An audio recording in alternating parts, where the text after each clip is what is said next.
disgrace yourselves. It's just the more resourceful and, I don't know, resilient and better team won on the night in the grand final. Every break Warrington made, there was 2 or 3 Wigan players to chase it down and that sort of thing. So it was probably, I don't know. I don't want to put words in your mouth.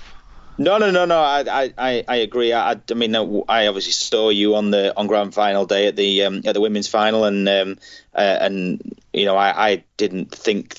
Again, I just couldn't see us winning it. So whereas I'd gone to the Challenge Cup final full of hope and had it crushed, I went to the grand final sort of expecting what happened really, right. I hoped it didn't. I hoped we were going to see something. I hoped Wigan were going to bottle it, and the pressure was going to get to them because they were the favourites. It's irritating because when we should have won it in 2016, when you had a decimated squad, we didn't put in the performance then, and then I thought maybe it might be the other way around this time, but it wasn't. These things happen. I was quite philosophical about it at the end, and but one thing to really take out of it for me at the time was that Kevin Brown talks a lot about how he doesn't he's come to Warrington to win things and all that, but he's had 3 finals in a year. He's had a World Cup final, he's had a Challenge Cup final, and he's had a grand final, and he's not up to it. In those games, he doesn't bring it, and that's one of the reasons why we lose, because he was going the wrong way, and you talked about it in the wrap up show for the grand final, but it was just frustrating to watch, and I'm sort of frustrated now that he's got another year. He didn't really impose himself on the game at all, and probably Tyrone Roberts was the better half in that game, and that was not the case for most of his time. Brief time with Warrington, was it, for Tyrone Roberts? Rather than finishing on that low, though, just give me a quick recap of maybe your favourite game from 2018 as a Warrington supporter, and maybe also who you think was your particular favourite player this year. My favourite game was the semi-final against Saints. Obviously. I thought you might have said the cup quarter-final against us, to be honest. No. I liked. I mean, I'm in a situation where I'm surrounded by Saints fans. I'm in a coaching team that's all Saints fans. All my kids that I coach are all Saints fans. So I get a lot of shout out for the Newton Storm. Yeah, I get my little lad's actually I just found he had a Saints pin badge on his school tie the other day. I was meeting James Roby will do that to a young boy. I know, I know. But yeah, so actually to get one over on the Saints is was bigger for me personally, and just that feeling of euphoria, that just giddy, lightheaded euphoria that I had at the end. It's like it was I couldn't sort of get to my feet almost. It was that's what you watch the game for, isn't it? So totally. That was definitely my favourite game. My favourite player would be Bryson Goodwin. I wasn't expecting a lot from him, to be honest with you. I don't know why. I sort of thought he was going to be another one of them sort of journeyman that came, at the end of his career and would be injured all the time. Another worst signing award candidate. Yeah. Obviously Leigh had got him, and he only came to us because Leigh got relegated, and I just I didn't hold much hope for him, and my big hopes were for Murdoch Masilla. That was who I was most excited about, and Bryson Goodwin was just immense all season, absolutely immense. Everything he does, he's such a professional. He's such a tough player, and he worked really well with Lynham. And I'm looking forward. I hope we can sort of keep him at this standard for another couple of years. I'm not sure how old he is actually. I think he's definitely his early 30s, isn't he? But he's younger than us, Leigh. Yeah, Everybody's younger than me. Yeah, well, brilliant. That's a great way with some positive memories on the season and some things to celebrate to end our look back on 2018 for Warrington. So thanks for that, Leigh.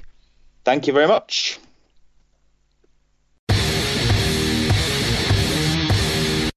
So to go through the off-season for the Warrington Wolves, we've got another SLP debutant on the phone. So welcome, Matt Turner from the Warrington Guardian. How are you doing, Matt? Welcome to the show.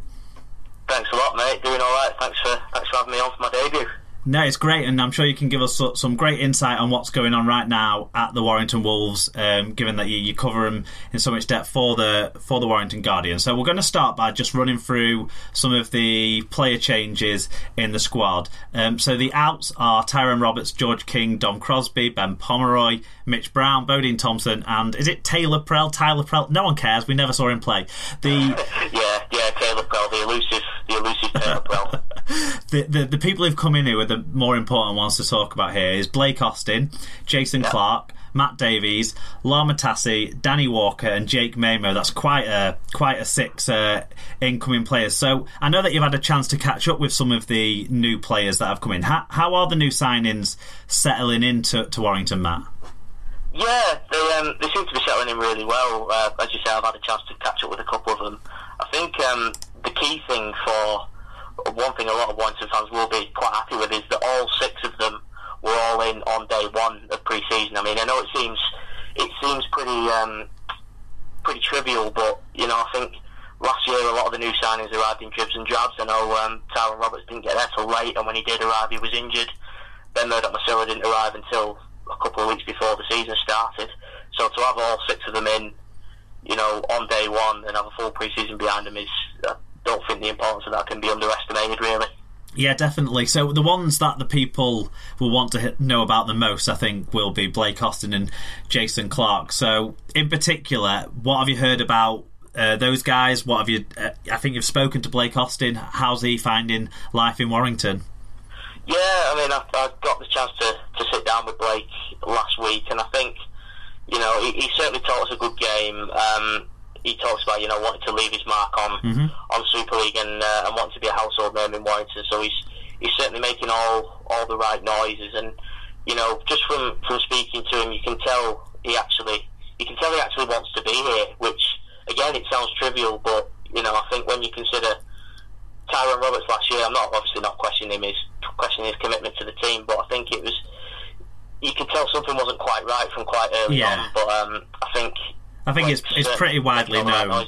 It's pretty widely known that Roberts wasn't too keen on the move anyway, and then after a few months his family weren't settled as well. So we knew that really early on last year. So I think that is a really good point to make about Austin, making the right noises like he would, but we've had people who haven't made the right noises at Warrington in the last few years. Yeah, absolutely. I mean, there's a lot on his shoulders, obviously.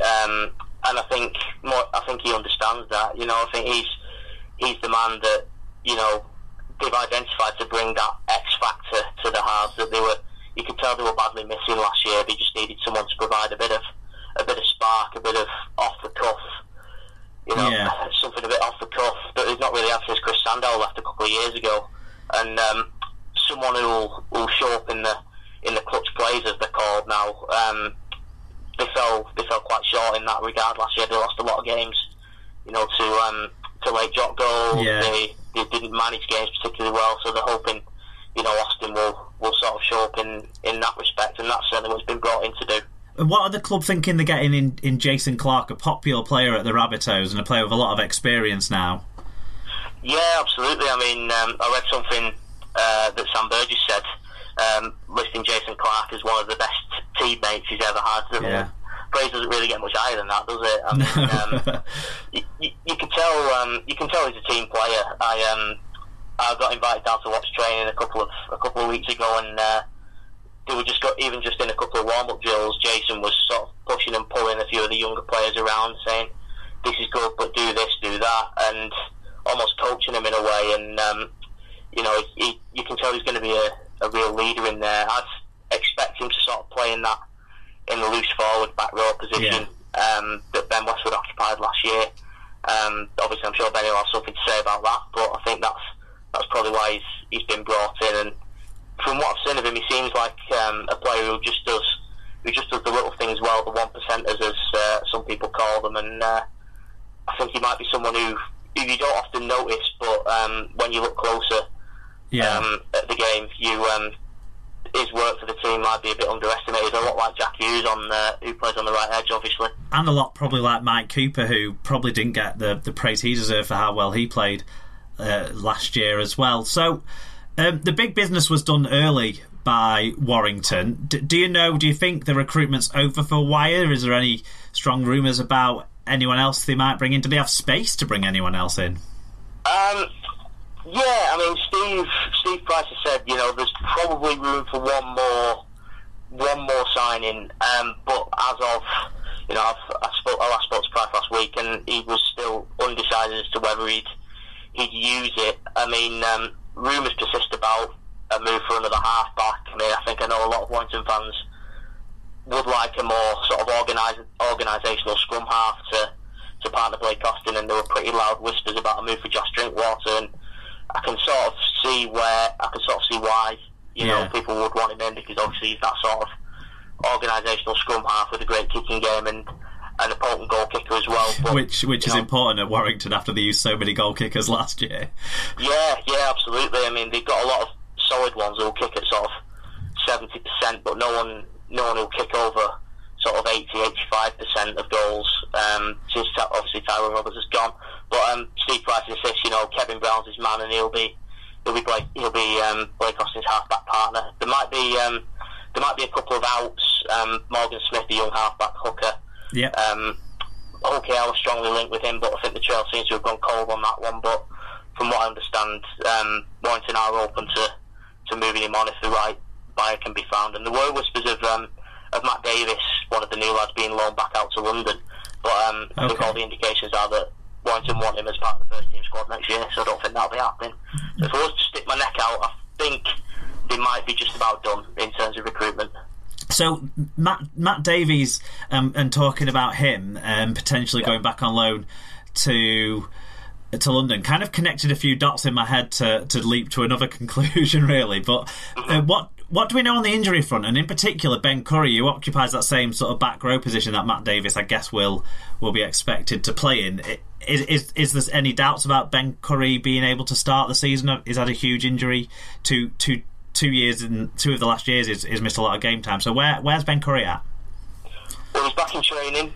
He's back running on grass and sort of taking a fullish part in training now. So they are hoping that he will be sort of on track to start the season. If he doesn't start the season, he certainly won't miss too many of the early games. I think he'll probably be like a new signing when he comes in, because he's missed so much rugby, and he's been completely luckless in the last couple of years. Yeah. With the knee injuries he's had, I think they will need him in that sort of left edge back row position as well. Obviously, Harvey Levette came in last year and was on fire for a good month or two, but his form sort of dropped off around the Challenge Cup final time, and he never really quite recovered. But so it could be a big year for him as well. But I'd expect Ben Curry to be fit for, if not the start of the season, certainly the early games, not before sort of the end of February. I think that's something every Super League fan wants to see, really, because Ben Curry lit it up for England in the World Cup and is a player that everyone likes, if not necessarily likes opposing him, because he's so good. Can we loop back round to the goal kicking thing? Because this isn't something I had noted down to ask you about, Matt, but whilst you mentioned it, do we know who's going to be the first choice goal kicker yet for Warrington for 2019? Has anything been spoken about that? It's a tough one. I mean, obviously they had a few sort of well-documented goal-kicking issues last year. I think there was a game against Wigan at the DW Stadium that they lost 13-12, and they actually outscored Wigan 3-2, but they never converted any of their tries. And that wasn't an isolated incident. There was a couple of games in which that happened. Steve Price always sort of plays his cards close to his chest on that one, but I suspect Stefan Ratchford will start the season as the first choice goal kicker. Obviously there are options there. Bryson Goodwin's a known goal kicker. Beck Patton, whether he'll be playing or not, he's a known goal kicker, as is Harvey Levette. Josh Charnley, Ben Westwood, they've kicked goals in the past as well. They have. Blake Austin can do many things.